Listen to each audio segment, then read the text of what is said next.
Welcome back to the channel, guys. Today we are creating this bold designer dress featuring a structured strapless bodice and a dreamy transparent skirt.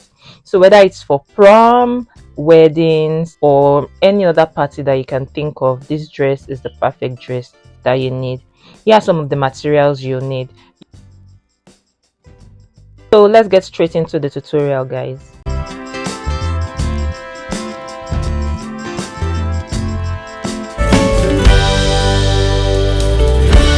So guys, today's video is for those who already know how to draft their basic bodice pattern, because like that is why you can see that I have my basic bodice or my basic dress pattern already drafted, because I feel like I've done a lot for beginners in my past like 5 to 6 tutorials. Now I've always been starting from scratch just to like bring them along, but for today's tutorial I don't want it to be too long. However, if you are interested in learning how to draft an accurate, emphasis on accurate basic pattern, I have a paid course on that, so you can always text me on Instagram to find out more about it, or check out my website www.mayowaoye.com.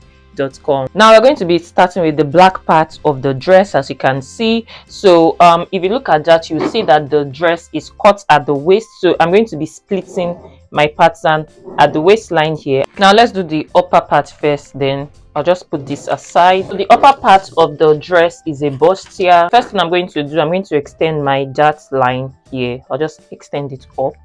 Now I'm going to come to the center line here, this line here, and then I'm going to measure how high I want my neckline to be. So from the armhole line, this is my armhole line, from the armhole line here, I'm just going to measure 3 inches up. So it depends on how much cleavage you want, really. So you can either measure 2 inches or even 1 inch, depending on if you want a lot of cleavage or not. And this is it right here. So now I'm just going to draw a small line on that part. Then I'm going to place my French curve this way. So I'm just going to draw a curved line from here back to my armhole right here. Now on this line right here, I'm going to measure 1 inch out here, 1 inch out here, and then I'll like connect it to my armhole level right here, to this point here. And here you go. So now the next thing I'm going to do, measure from your shoulder to your under bust. My own under bust measurement is 14 inches. That is from your shoulder here. So I'm just going to measure that and mark where that 14 inches is going to be. So yeah, this is my under bust mark right here. So the whole bust, the all that intake I have here is like 1 inch, but I need to expand it. So at this, on this under bust line, right at my dart line here, I'll measure ½ inch out here, and on this side also I'll measure ½ inch out. Now I'm going to connect this back to my bust point here and connect this also back to my bust point here. You can either use the curved part of your French curve, or you can draw it a slant straight line here, whichever one you want. And now we'll just draw a line from here back to that line here, and also back to this dart leg also here. And this completes it for the front. So you can just label this part here your center front, and this part here your side front. So we just cut this out. For center front, cut this way, follow this, then you come here, and then and this, that's the center front. Now side front, from here follow this, and that is it. So remember to add 1 inch allowance to the side, 1/4 inch to the neckline, and remember to add like a ½ inch allowance here, because we need to join the upper parts back to the lower part. So now I'm going to cut this now, then we can just talk about the back pattern.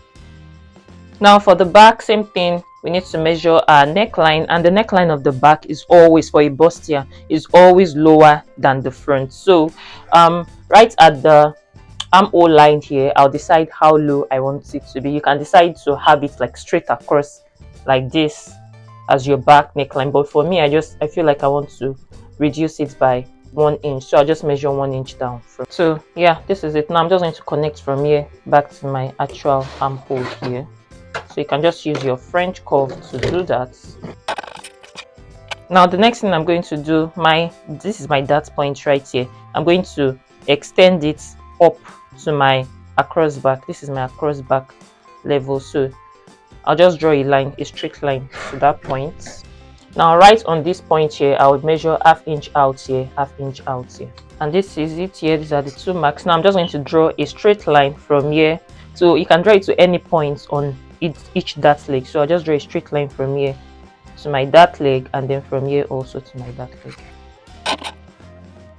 and we are done. So this part here is our zip allowance. Everything here is just about 1 inch. It was already on my drafted basic pattern. So yeah, so just label, this is your center back and this is your side back. So everything from here this way, follow this, and this way here, that's your center back. Then side back will go here, follow this straight line here, and then comes here and all. So that's your side back. Now remember to add your allowance: 1 inch for the side, 1/4 inch for the neckline, half inch for this part here.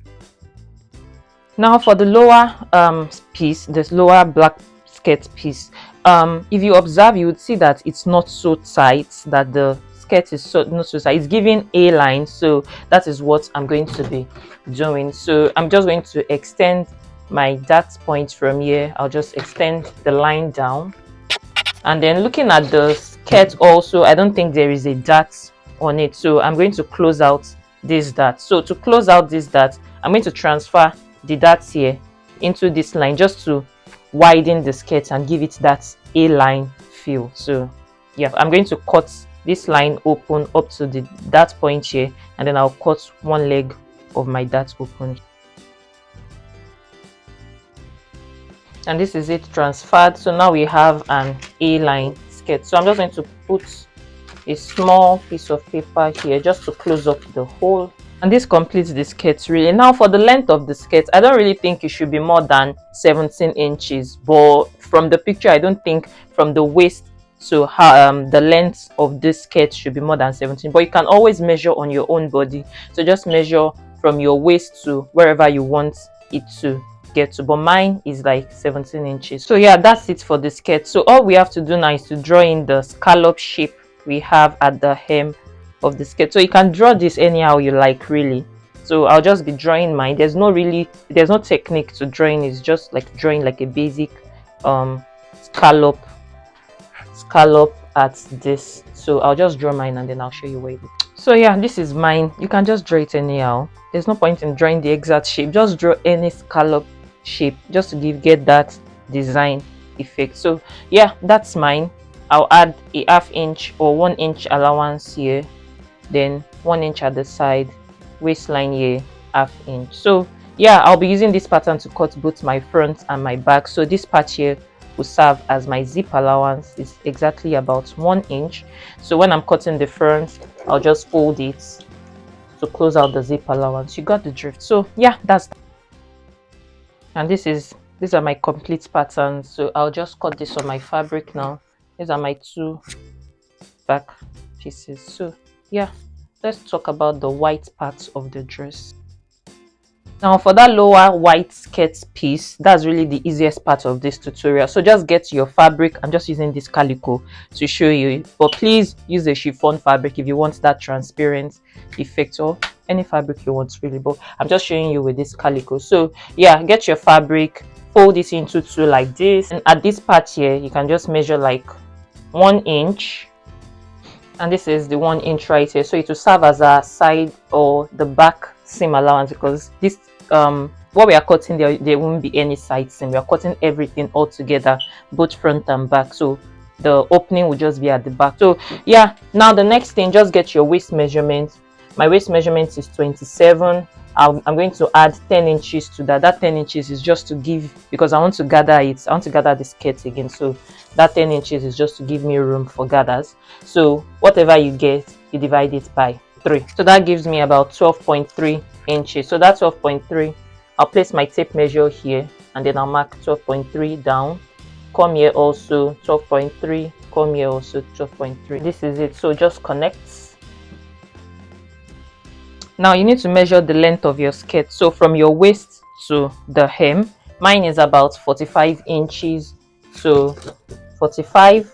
You can see that the skirt, it has like a sweeping effect on the hem. So you can just add maybe 10 inches to get that sweeping effect. So all of this will depend on obviously if you are using your fabric, how long it is and all. No fabric will take this amount. I don't know, depends on what fabric you are using, but then you may have to join when you're cutting your fabric.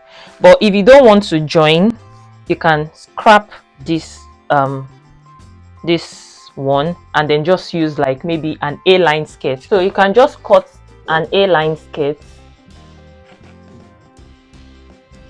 This is an A-line skirt, and then you widen the waistline so that you can gather it back. That way I think you will not need to join fabric. But if you want to use this circle kind of thing, you may have to, because when you are measuring like your full length now from here, it may not be long enough, just like how this one looks now. It may not be long enough, then you may have to now join another fabric like at this part here, just so that everything is long enough. So I hope you got the drift. So this option could be better. So you can just do this, then widen the waistline. Don't use your normal waistline, so just make it wider like I did this one, and then you cut your A-line skirt. So yeah, now I'll just measure my waist to knee. I say my waist to knee, waist to hem length, and that's it. So remember to add, this is the length here cut out, so remember to add ½ inch or 1 inch allowance to the waistline depending on what you want to do. For me, I would recommend you just put an elastic at the waistline, so the elastic will just help you gather everything back to your actual waistline. I hope you understand. So I'm not really going to show the sewing of this, it's pretty easy. So I'll just add my allowance here and cut it out. So this is the full skirt cut out. So yeah, this is the allowance. So opened up, this is it. So you just gather the waistline back to your actual waist, and then you have the skirts that you want. So also remember, you need to add 10 inches to the hemline to get that sweeping effect. I already mentioned that before. So now let's move straight to sewing everything together.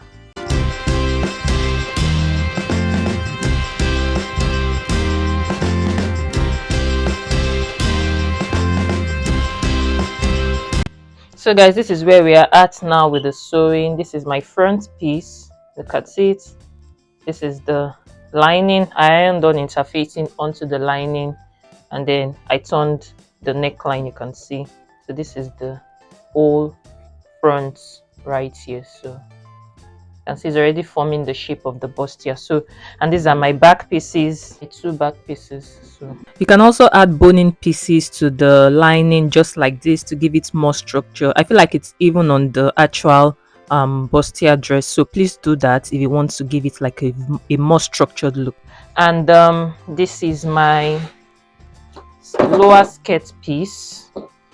I've gone right side to sew the scallop edge.